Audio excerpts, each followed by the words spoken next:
Hey guys, this is Dr. Hub. In case you haven't subscribed, please do subscribe for updates. Spleen injury, and this is as per the American Association for the Surgery of Trauma, and in short it is known as the AAST. So AAST. So let's look at each grade.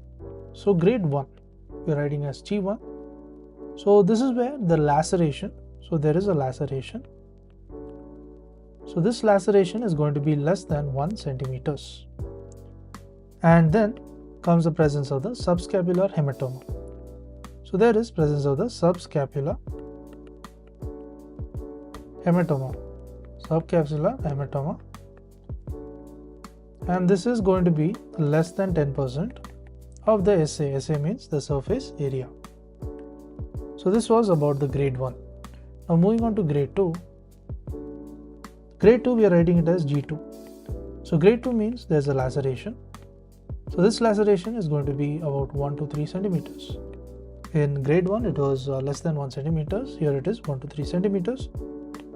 And there is a subscapular hematoma. There is a subscapular hematoma.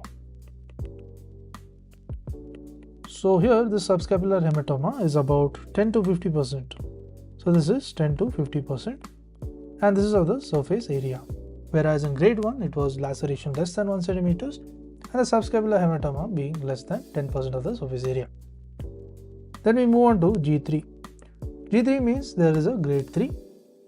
So in terms of grade 3, the laceration is exceeding 3 centimeters. So we saw it's less than 1, 1 to 3, and now it is greater than 3.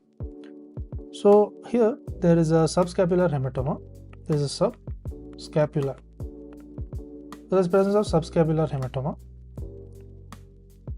So subscapular hematoma, and it is greater than 50% of the surface area. So it is greater than the SA, that is the surface area. Then there is a presence of the ruptured subscapula. There is ruptured. There is presence of the ruptured subscapular or the parenchymal hematoma.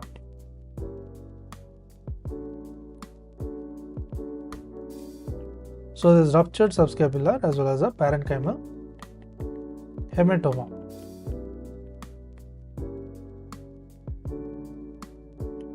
Lastly, we move on to the grade 4 and grade 5.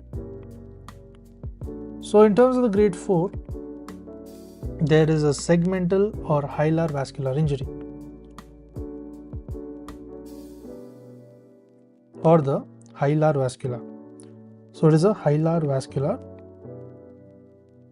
injury, and there is also presence of the devascularization, and this is greater than 25% of the spleen. So there is devascularization. This is greater than 25% of the spleen. Lastly, we move to the grade 5. So this is nothing but the grade 5. Grade 5 means there is a presence of the hilar injury. So there is presence of the hilar injury as well as there is presence of the shattered spleen. So there is hilar injury as well as presence of the shattered spleen. To learn and grow daily like this, please do subscribe.